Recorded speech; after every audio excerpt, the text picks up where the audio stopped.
Vamos a dar paso a la segunda mesa que estaba prevista en el programa y que hemos titulado con un tema que realmente es apasionante, que es el acceso a la información de los representantes de los pacientes. También, para analizar este tema, contamos con 3 expertos que, por favor, les voy a ir nombrando y, según escuchen su nombre, vayan subiendo al escenario. Ellos son doña Pilar Aparicio, directora general de Salud Pública, Calidad e Innovación del Ministerio de Sanidad, Consumo y Bienestar Social. Creo que está por aquí, por favor, tome asiento. Muchísimas gracias y bienvenida. Don Jesús Aguilar, presidente del Consejo General de Colegios Oficiales de Farmacéuticos, que ya le veo también ahí tomando posición. Y, finalmente, nuestra representante, doña Silvia Serrano, presidenta de la Federación Regional Murciana de Diabetes. Un fuerte aplauso para ellos, por favor.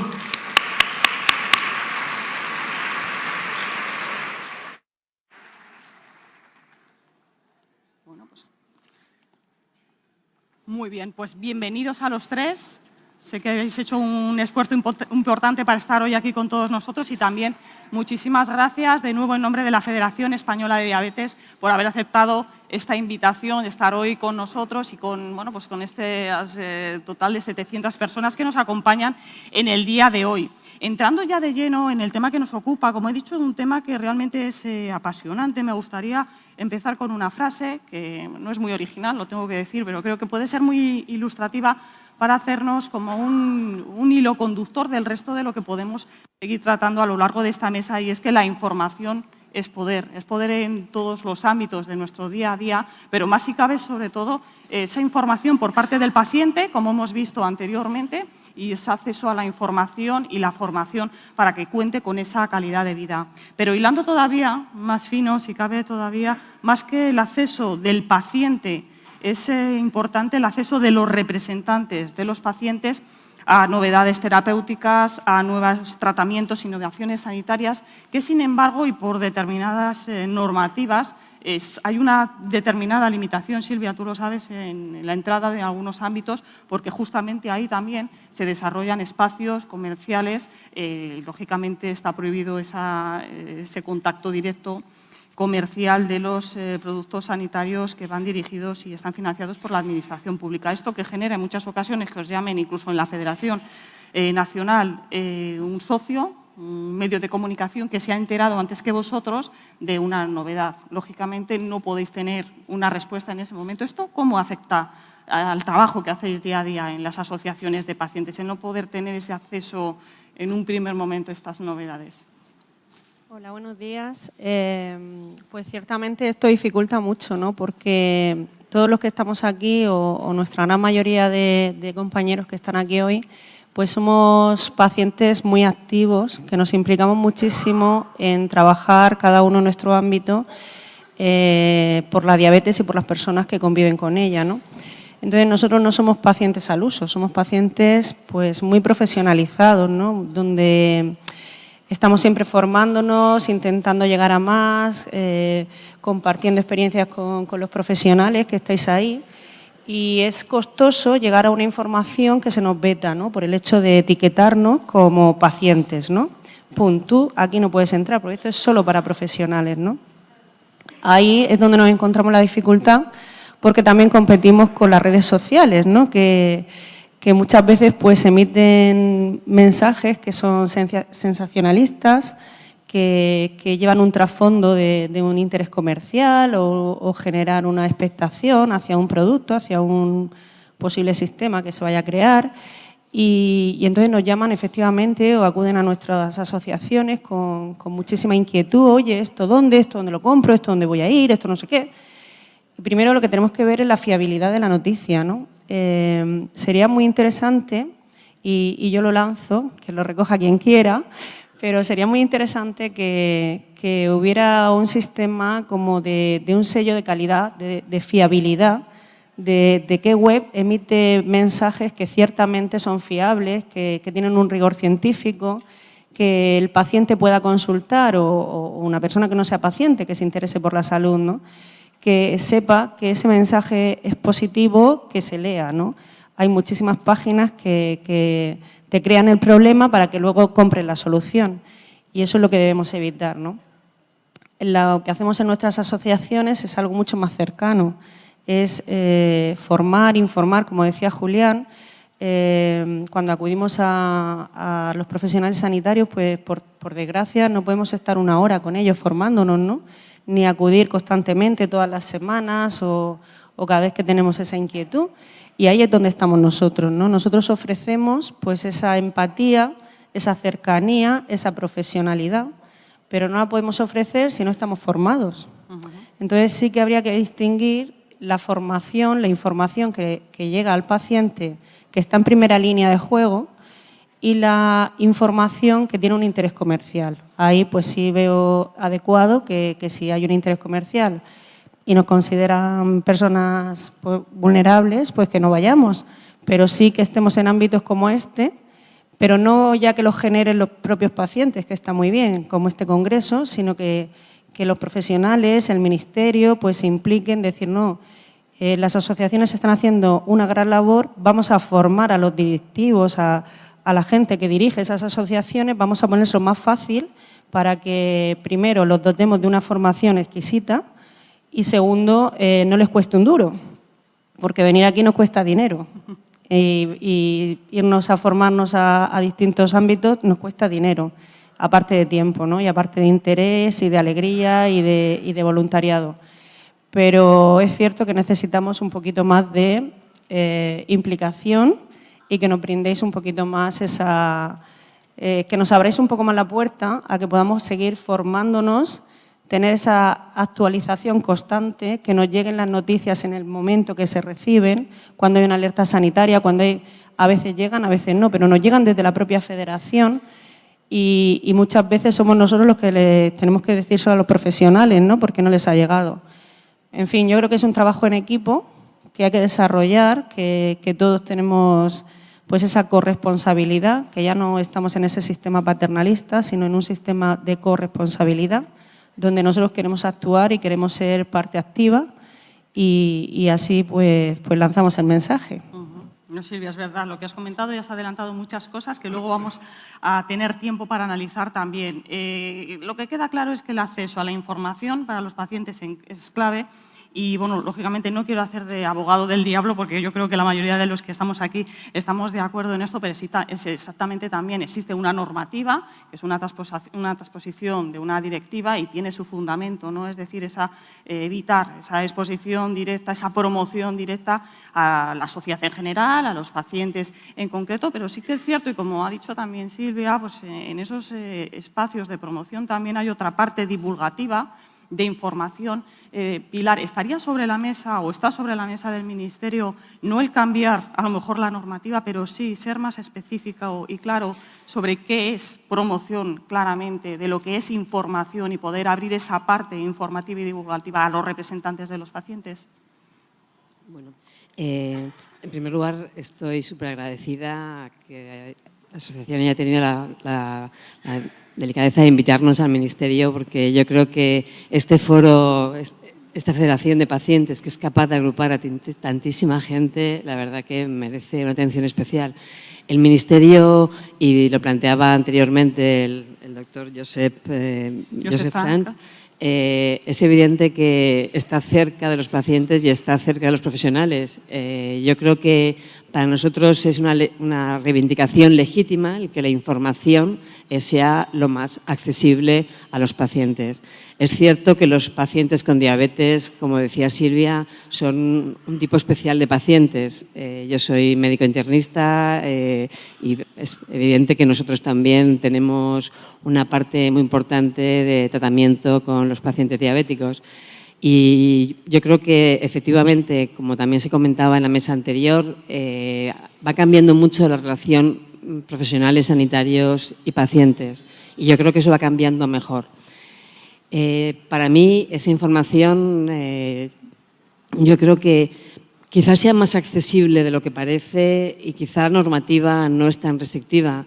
Si hablamos de normativa, que parece que es mi parte como responsable del Ministerio, yo creo que desde las diferentes normativas, yo me he traído todo un listado de normativas que afectan a la información del paciente y quiero empezar señalando la propia Constitución, plantea y reconoce el derecho a la protección de la salud y, entre otras cosas, a la asociación como recomendación para la formación. Existe también una ley, una orden del año 1984 donde se regula el reconocimiento del interés sanitario para todos los actos de carácter científico. Luego entraré en la relación congresos y pacientes. También existe una ley del año 2002 donde se plantea el derecho de la asociación y luego insistiré por qué planteo esta importancia de la asociación. Igual que existe un Real Decreto donde se explica los procedimientos relativos a las asociaciones de utilidad pública. Por último, en el 2015 también existe una normativa donde regula los ensayos clínicos con medicamentos, los comités de ética de investigación con medicamentos, y hay todo un registro de estudios clínicos donde se plantea la importancia de la participación de los pacientes. Nosotros pensamos que en relación a la información, no solo esta información se da en los congresos científicos, que por otra parte es una normativa que no nos corresponde a la Administración, es una normativa específica de las asociaciones y por eso quería plantear que toda esta normativa que yo he planteado está reflejada desde el punto de vista legal, pero en ningún sitio plantea que esas asociaciones tengan o cómo se regulan, sino que tienen esa independencia para regularse.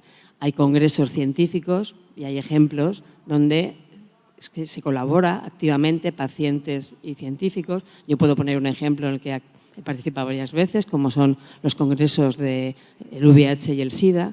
Hay reuniones científicas donde sociedades científicas, investigadores en un área específica se reúnen con pacientes y familiares, por poner un ejemplo, una red de investigación en salud mental. Es decir, que también depende un poco de los profesionales. Eso no significa que no haya cauces de comunicación entre los profesionales y las sociedades de pacientes o los propios pacientes.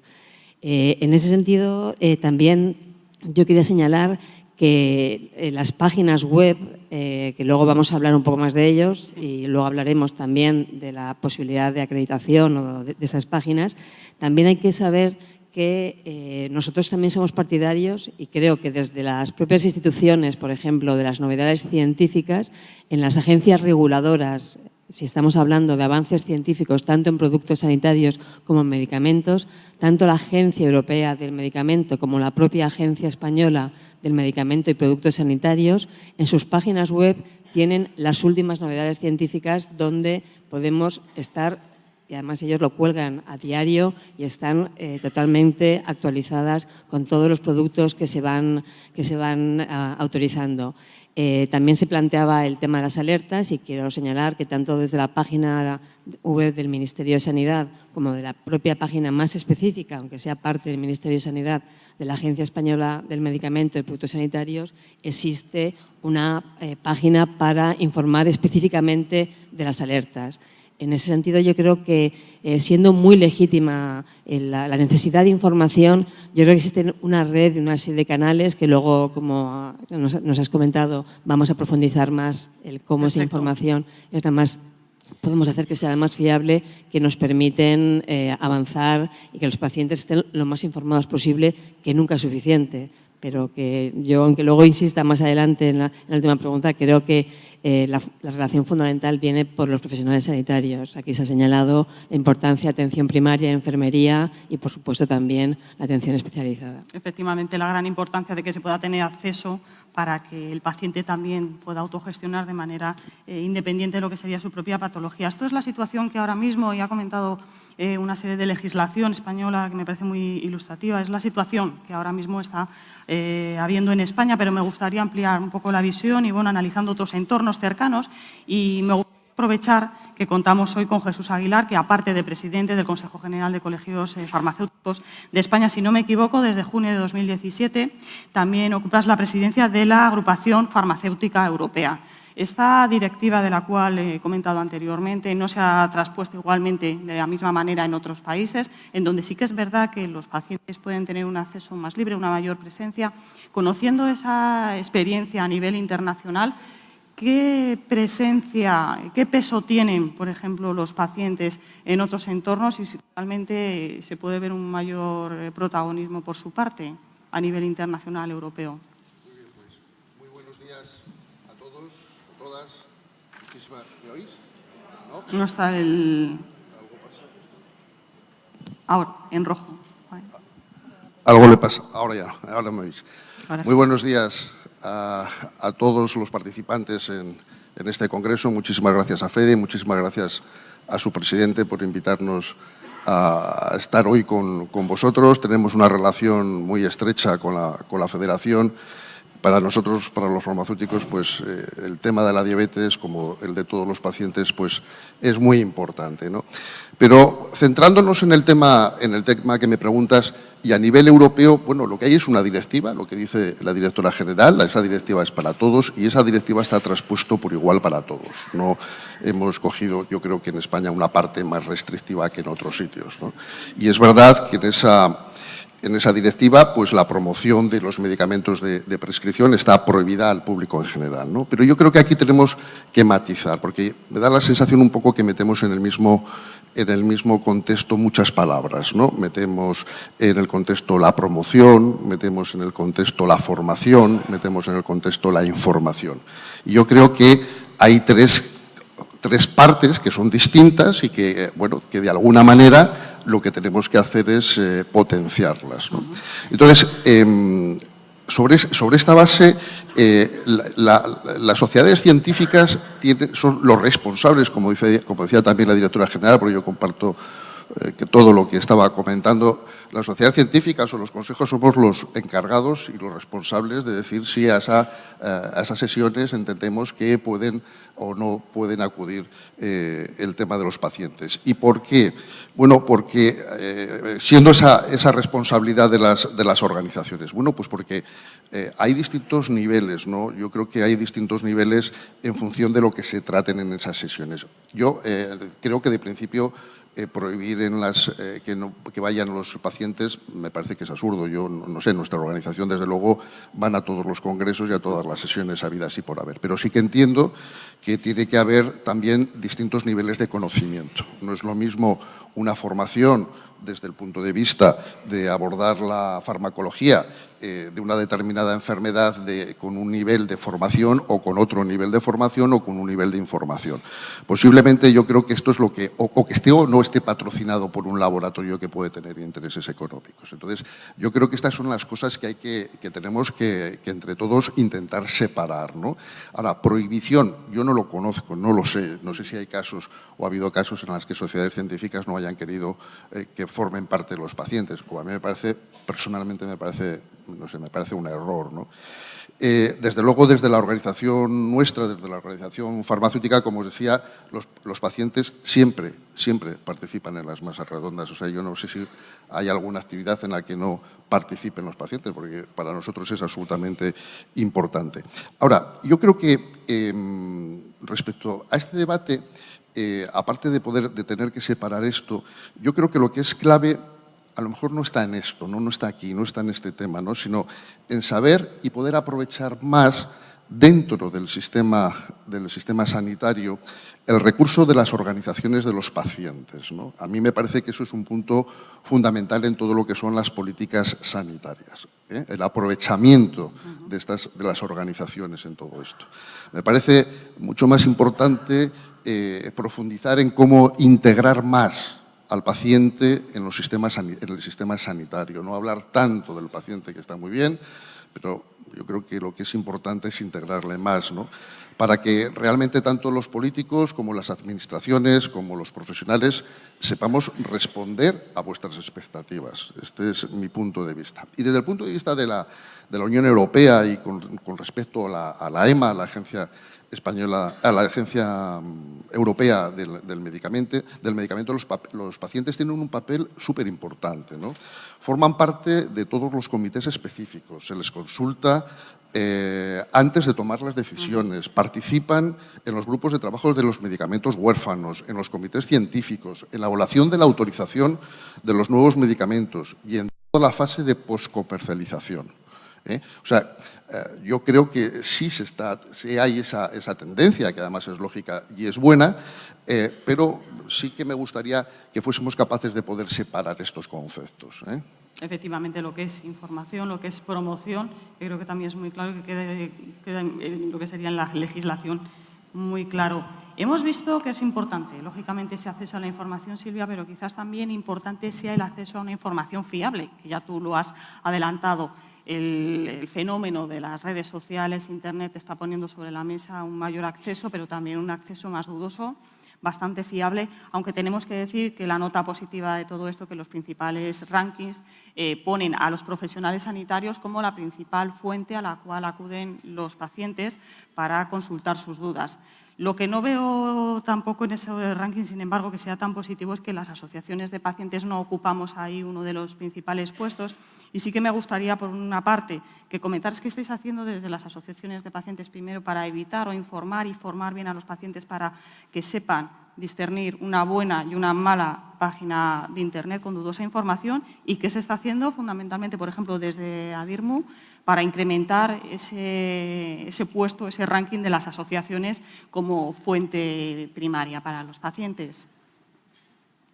Bueno, en nuestra federación pues contamos con una página web, contamos con distintos recursos en redes, y luego pues ya todas las asociaciones que integramos la federación pues tenemos nuestras propias páginas y somos bastante activos, ¿no? Intentamos pues estar en Facebook, darle visibilidad a las cosas que hacemos, ¿no? Yo creo que el problema de que no estemos en esos rankings podría ser también la falta de apoyo en la idea de que los profesionales receten asociacionismo, ¿no? Yo creo que cuando vamos a consultas o, por ejemplo, cuando vamos a la farmacia o cuando vamos desde las oficinas de farmacia, desde enfermería primaria especializada, pues sí se debería recetar asociacionismo y sí se deberían ver los recursos que hay en esas web, en ese material que tenemos. Tenemos revistas digitales gratuitas, donde nosotros, por ejemplo, en ADIRMU tenemos Sugar Free Life, que tiene distintos recursos, que te puedes descargar libros gratuitamente, que intentamos siempre pues ir a la innovación, a lo último que sale, entrevistando pues a personalidades, a profesionales, a investigadores, a gente que está haciendo cosas importantísimas. Entonces, esos recursos que ofrecemos gratuitamente, pues yo creo que deben llegar a todos, ¿no? Como la revista de FEDE, que realmente pues a lo mejor les llega a los que estamos aquí, pero a lo mejor desde el propio ministerio pues podría ponerlo en su página como recursos o en el Consejo General, o no sé.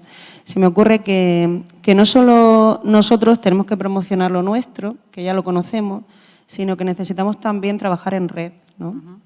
Con los profesionales, con la familia, que cuando compartimos noticias por WhatsApp, que yo no sé si eso ha sido un invento muy bueno o muy malo, porque estamos absolutamente esclavizados a él, pues hoy mismo yo estaba en nuestra mesa anterior compartiendo no sé qué, hashtag tal.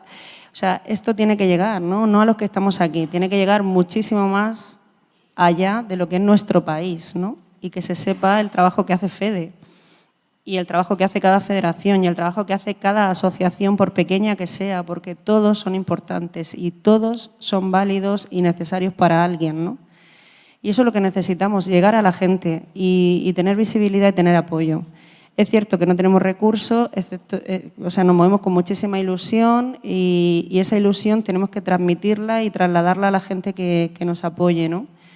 Y no quedarnos solo en nuestro ombligo. También nuestras propias asociaciones parece que a veces pues solo vemos lo buenísimo que hacemos nosotros y pues no sé, yo desde que estoy en FEDE pues la verdad es que todo lo que llega de cualquier asociación pues intentas compartirlo, que la gente vaya, que aunque sea en la otra punta de España, ¿no?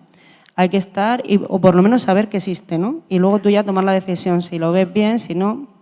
Y luego, pues también lo que dices de la fiabilidad, pues yo creo que sí sería muy interesante crear ese sello de calidad, ¿no? Por parte del Ministerio o por parte de quien tuviera que regular eso, que no tengo ni idea, porque no es competencia nuestra, pero sí ver, pues eso, que nuestra web, por ejemplo, están implicándose un montón de profesionales, que de hecho estáis aquí, y que le dan ese rigor, pero también es cierto que hay muchísimas web que tienen un fin absolutamente diferente, que eso se ve todos los días en la calle. Nosotros somos personas muy vulnerables que sobre todo, como decía nuestro compañero Julián, cuando empiezas con la diabetes estás hipersensible.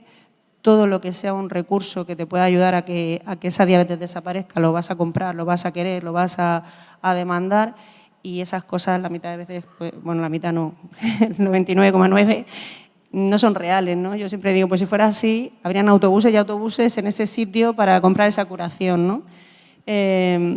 No sé, hay que discernir un poco de dónde nos viene la información, de quién nos la traslada y con qué finalidad, ¿no? Y es necesario que eso se empiece a regular porque Google está haciendo muchísimo daño. Está creando expectativas que no son reales y luego la decepción es más grande, ¿no?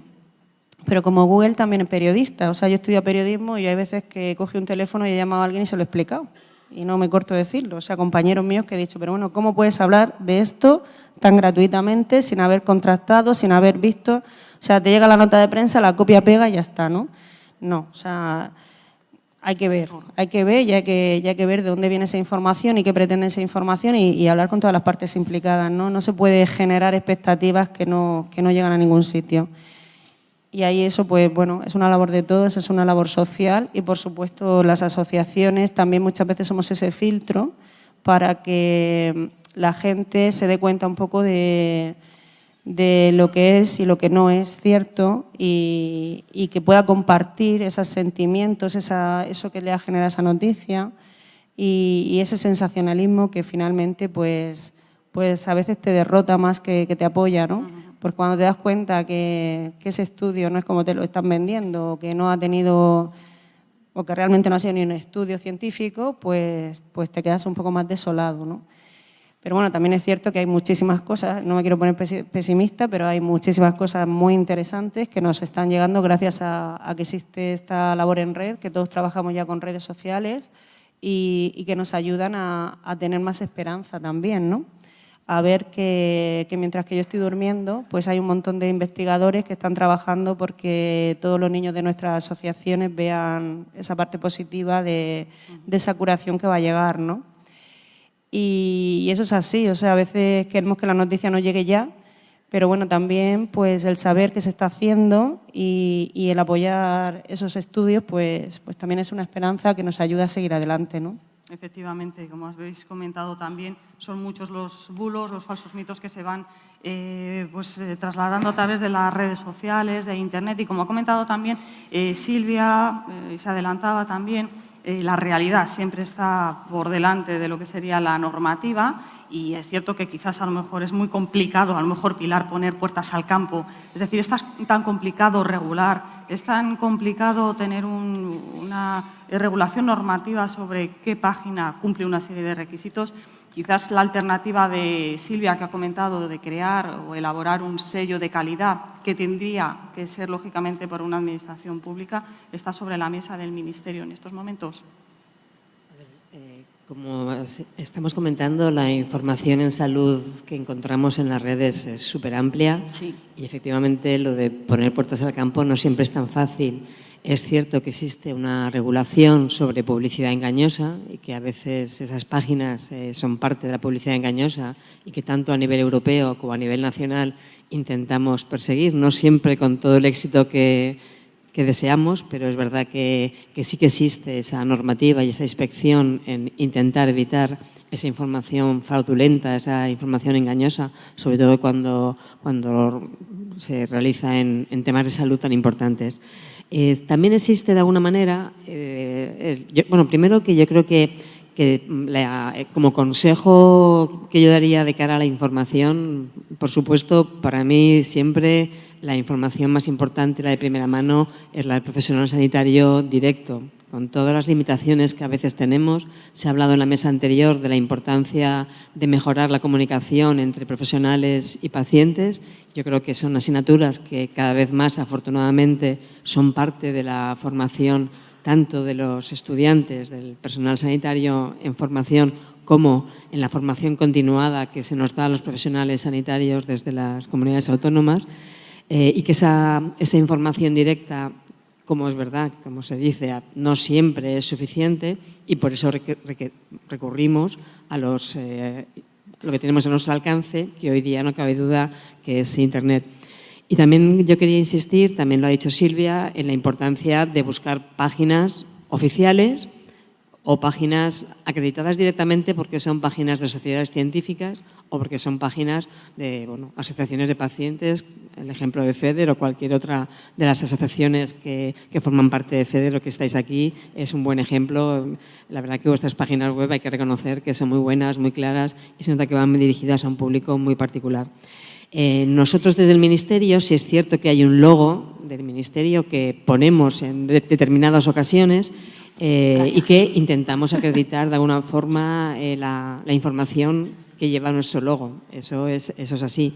Y también quiero señalar que hay un proyecto que estamos desarrollando desde hace varios años en el Ministerio de Sanidad, que son las guías salud. Y yo creo que son guías que plantean todos los avances y novedades terapéuticas en función de patologías. Esas guías, además, presentamos dentro de muy poquito toda la actualización de las guías salud en 2 años. Tengo que decir que, además, la página de diabetes es una de las páginas más solicitadas y eso también hace honor un poco a lo que planteaba Silvia de que el paciente con diabetes es un paciente que se informa. Yo tengo en casa también gente con diabetes y lo veo también por cómo, no solamente ya cómo buscan información en mí, sino también que intento delegar cómo ellos efectivamente tienen sus propios cauces.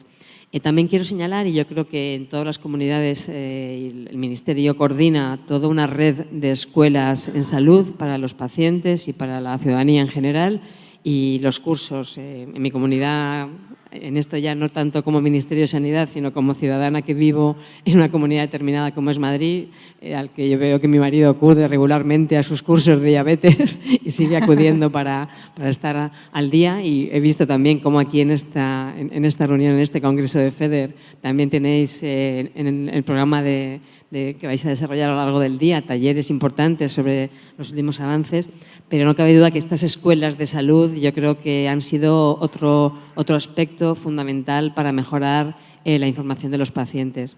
Hay otros sistemas de acreditación de páginas web, en concreto quería citar un par de ellas, son más del ámbito privado, algunas son iniciativas. Voy a poner un ejemplo, pero no sería el único, del Colegio de Médicos de Barcelona, que tiene una fórmula de acreditar páginas web en salud, y otro, por ejemplo, de un portal de médicos, que es una iniciativa privada, pero que también intenta tener ciertos esquemas, hasta ciertos criterios de calidad. Nosotros, evidentemente, recomendamos las páginas oficiales tanto de las asociaciones de profesionales, colegios profesionales, sociedades de pacientes, pero también hay que saberlo. Esto del tema de los bulos y mitos es tan importante que hasta hay en la página web un observatorio de bulos en salud, que funciona también para ver cuáles de estos son bulos. Sabéis que desde el Ministerio de Sanidad también, y particularmente en este nuevo equipo en el que yo me encuentro, una de sus prioridades es de alguna forma trabajar para que las pseudoterapias, y creo que la palabra pseudocientíficas, pseudoterapias, es bastante clara, que no se permitan y desde el Ministerio se tenga un especial cuidado porque no salgan adelante. Hemos visto últimamente en la prensa casos graves de pacientes con patologías graves tratadas con pseudoterapias con resultados nefastos, y en ese sentido también es parte del trabajo del Ministerio de trabajar porque la información en las redes sea lo más veraz posible.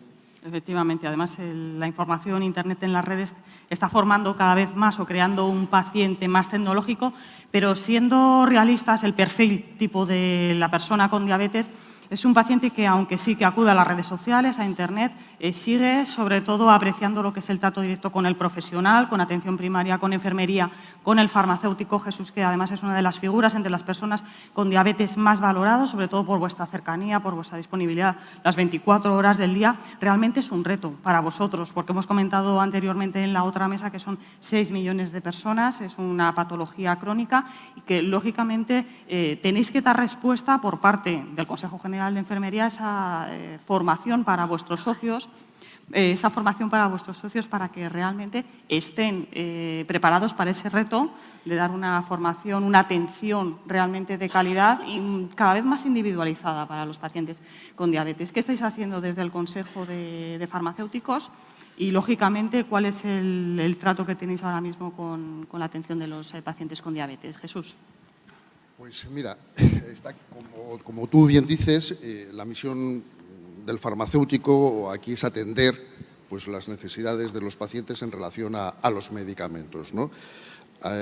Tenemos que garantizar esa prestación farmacéutica y tenemos que desarrollar también, como nos encarga la ley, pues, actuaciones de salud pública. No olvidéis que todos los días entran en las farmacias 2.300.000 personas.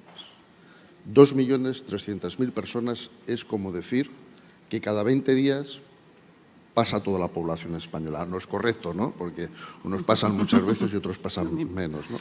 Y que también es verdad que con el nuevo sistema que tenemos en todas las comunidades autónomas, o prácticamente en todas las comunidades autónomas en estos momentos, de receta electrónica, la visita al farmacéutico es una visita todavía mucho más habitual que la que teníamos estos últimos años, y esa presión asistencial ha pasado a la farmacia. Claro, para ello el farmacéutico nosotros entendemos que puede y que contribuye de una manera importantísima en ese empoderamiento que hablamos todos del paciente, ¿no? En promover al paciente de forma activa, de forma responsable y formado en todo lo que es la salud. Daros cuenta que el 98% de la población española, y esto es una cosa que tenemos en muy pocos países europeos, el 99% de la población dispone de una farmacia donde reside. Que 2/3 de las farmacias están fuera de las capitales de provincia. Que hay un sistema de guardias, incluso en las zonas más desfavorecidas, como llamamos todos, que hacen que todos los días haya 1.500 farmacias que prestan el servicio de guardia de día y de noche. Y que tenemos un ratio de 2.112 habitantes por cada farmacia, frente a otros países que tienen otros sistemas, como por ejemplo pues Dinamarca, que tiene una farmacia pues, por cada 15.269 habitantes, ¿no? En un país, además, donde, como decían en la anterior mesa, donde decía el representante de los pacientes, la cronicidad, el envejecimiento, la polimedicación, son los desafíos en los que, en el campo sociosanitario con el que nos estamos enfrentando y que entendemos que requiere la suma de todos los recursos sanitarios para poder hacer frente a este gran reto si queremos ser eficientes. Tiene que ser la suma de todos los agentes. Para ello, la farmacia, bueno, yo creo que está trabajando en 3 campos. En primer lugar, en lo que es la profesionalidad del farmacéutico y ese avance asistencial que es imparable en todo el mundo y más en Europa, en una innovación de una transformación digital que yo creo que va a ser muy importante en la farmacia y desde luego, como no puede ser de otra manera, pues respondiendo a las demandas en una mayor implicación con los pacientes y, en nuestro caso, desde la propia organización, pues con las propias organizaciones. Antes decía en la anterior mesa, y es un dato que no debemos olvidar, que el 50% de los pacientes crónicos no cumplen el tratamiento prescrito. Esto es un dato de la OMS, ¿no? Y claro, es decir, que con lo que estamos haciendo no hemos sido capaces de hacer que haya una adherencia al tratamiento. O sea, nuestro sistema no ha sido capaz en hacer esto. Con lo cual, o sumamos esfuerzos, y sumar es sumar, no poner fronteras, o sumamos esfuerzos o no seremos capaces bajar estas cifras, ¿no? Esa falta de adherencia, que también comentaban, causa 200.000 muertes prematuras en Europa. Y si lo llevamos a lo que ahora hay tan economicista, ¿no? Esos son 125.000 millones de euros al año. Solo en España, 11.250 millones y 18.400 muertes. ¿Qué hemos hecho? ¿Qué estamos haciendo? ¿Qué estamos intentando hacer desde la organización profesional? Pues hemos hecho estudios, trabajos con universidades, con pacientes, con médicos, con enfermeros, y hemos elaborado una serie de estudios, como por ejemplo el estudio CONSIGUE, que es un estudio de seguimiento farmacológico de lo que llamamos nosotros SFTs, del farmacéutico a los pacientes que son mayores, crónicos y polimedicados. Bueno, pues este estudio, que ha sido declarada como una de las mejores prácticas en Europa, que no en España, en Europa, ha demostrado, imagínense ustedes, que reduce en un 54% los problemas de salud no controlado, que reduce en un 53% los pacientes que acudieron a urgencias, que disminuye en un 59,8% los pacientes hospitalizados. Saben ustedes que una habitación en nuestro sistema público vale más que la habitación en el RICH. Se reduce, además, una media de 0,39 medicamentos por paciente y mejora de manera significativa la calidad de vida perdida con un incremento de lo que llaman en las medidas macroeconómicas del 6,6 puntos de media. Si esto lo llevásemos, y no lo lleva la organización colegial farmacéutica, sino que le llevan empresas como Pricewaterhouse, empresas consultoras de estas que hacen las valoraciones económicas, resulta que si nos pusiéramos a trabajar en este tema, ahorraríamos 2.272 millones de euros. De ellos, 303 millones de euros en medicamentos y 340 millones en visitas a urgencias evitadas. Bueno, pues esto es en lo que queremos trabajar, en lo que estamos trabajando y en lo que estamos intentando ver la manera de poder apostar por el sistema, pero fundamentalmente por la mejora de la salud de los ciudadanos. A nosotros lo que nos importa es la mejora de la salud de los ciudadanos. Y para todo esto, lo que les comentaba, que estamos trabajando en los temas de innovación, pues estamos creando una plataforma que la hemos llamado Nodofarma, y en esta plataforma vamos a intentar trabajar en red todas las oficinas de farmacia. Vamos a intentar que esas 22.046 farmacias que hay por todo el país puedan ser capaces de trabajar en red y que puedan ser capaces de trabajar con los pacientes, con las organizaciones de los pacientes, sobre las distintas patologías y que podamos tener datos conjuntos. Porque otro de los grandes problemas que tenemos, entenderme, porque este es nuestro Estado, el Estado que nos hemos dado todos, es el de las 17 comunidades autónomas donde cada uno pues, tiene sus particularidades que al final muchas veces llegan a que esas particularidades y esas peculiaridades pues hacen que tengamos 17 sistemas bastante distintos. Y este es un poco el trabajo que estamos intentando hacer. Estamos intentando hacer también lo que llamamos el dossier farmacéutico, donde un paciente, donde un ciudadano, mejor dicho, el ciudadano, con el consentimiento del ciudadano, el farmacéutico pueda introducir la medicación que está tomando por autocuidado o porque ha ido a un médico privado, no solamente a los del sistema público de salud, porque esto no nos olvidemos. Aquí ciudadanos hay para todo, para todos los gustos, y muchísimos ciudadanos que van al sistema público también van al sistema privado. El médico del sistema público no sabe lo que ha pasado en el mundo del sistema privado y al final el que acaba pagando el pato de todas estas historias es el propio ciudadano. Bueno, pues en todo esto estamos intentando trabajar. Para nosotros es un reto importantísimo. Estamos intentando, como les digo, poner en red toda esta gran fuerza y yo creo que bueno, pues tendremos resultados en no mucho tiempo. Y quería aprovechar, aunque no es la pregunta que me estabais haciendo a mí, sobre el tema de la información, ¿no? A mí me preocupa tremendamente. Cuando decía la directora general el trabajo que hace el Ministerio, yo les puedo contar que en el tema de los fármacos es tremendo, que no podemos poner campo a los Google y a los Internet también, pero ustedes no saben los medicamentos que se venden a través de Internet de manera absolutamente fraudulenta, cuando el mayor valor que tenemos es nuestra salud. Esto es un problema de salud importantísimo. Y el Ministerio de Sanidad, y en este caso la Agencia Española del Medicamento, junto con la Policía Nacional y la Guardia Civil, se pasan el santo día, perdón por la expresión, cerrando páginas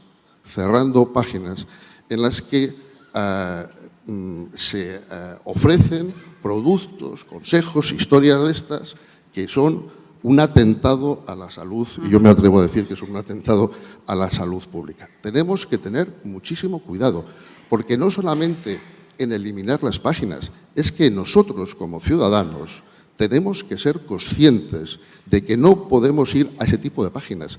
Yo he visto cómo se han vendido insulinas prácticamente caducadas a través de Guayapú, o no sé cómo se llama muy bien las páginas estas en las que venden. Lo he visto y lo hemos visto. ¿Cómo puede haber ciudadanos que puedan creerse este tema? En un mundo en el que estamos hoy, en el que todos tenemos toda la información habida y por haber. O sea, yo creo que tenemos que ser conscientes de que el bien más preciado, como decía antes, es nuestra salud, y tenemos que entre todos hacer llegar a toda la sociedad que todas estas cosas las tenemos que intentar eliminar. ¿Y dónde tenemos que ir a buscar la información? Como dice la directora general, a los organismos oficiales. Solo a los organismos oficiales. Lo que creo que sí que es verdad es que tenemos tanta información, que no sabemos ni por dónde empezar. Yo no creo que falte información sobre diabetes, y perdónenme, creo que hay tanta por tantos sitios que el problema es saber organizarla. Porque yo creo que hasta para las propias organizaciones tiene que ser tremendo encontrar y de dónde y de qué páginas, y del Consejo de Farmacéuticos y del Ministerio y del de los médicos y del de las sociedades científicas. Entonces, esto al final es verdad que lo que causa es un horror, porque hay tanta que ¿qué hace también el ciudadano? Bueno, pues esto es lo oficial, seguro que aquí no sé yo si me están diciendo la verdad, porque como además también somos un poco así, estarán ustedes de acuerdo, pues entramos en otras páginas y damos más veracidad muchas veces a esas páginas que a las páginas que son páginas oficiales. Perdón. Muy bien, que me no se preocupe, don Jesús, la verdad es que sí que me están dando ya un toque y por lo tanto vamos a terminar para pasar ya al coffee, pero antes de hacerlo sí que me gustaría que definierais en una palabra, porque tenemos 30 segundos antes de que nos apaguen las luces, de cuáles consideráis que es la clave para conseguir desde las diferentes áreas en las que estamos ahora mismo abordando un acceso real y sobre todo un acceso a información, que Jesús yo creo que también lo ha destacado ahora mismo, un acceso a información fiable. Silvia, en una palabra.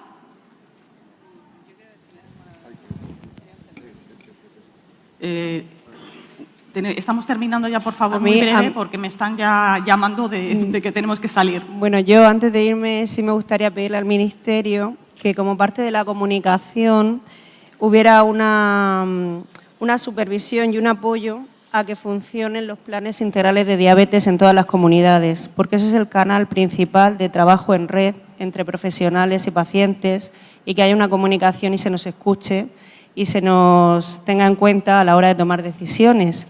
En mi comunidad, que es la región de Murcia, está parado desde hace 2 consejeros, los últimos ya creemos que lo van a poner en marcha, pero sé que en otras comunidades también está muy inactivo.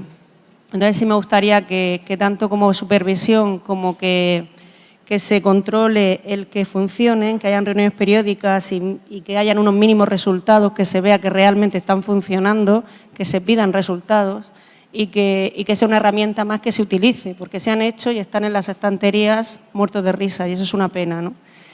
Esas son las 50 palabras y luego agradecerle a los farmacéuticos, a nuestro colegio en Murcia que siempre le da visibilidad a la diabetes, a las asociaciones que estamos en nuestra federación, el apoyo que tenemos con su presidenta, con Isabel Tobar y con su directora de comunicación, con Fuensanta Martínez, que siempre están dispuestos a apoyarnos y a colaborar en todo lo que pueden. Y sí que es verdad que tenéis una cercanía y una profesionalidad, que es lo mismo que tenemos las asociaciones.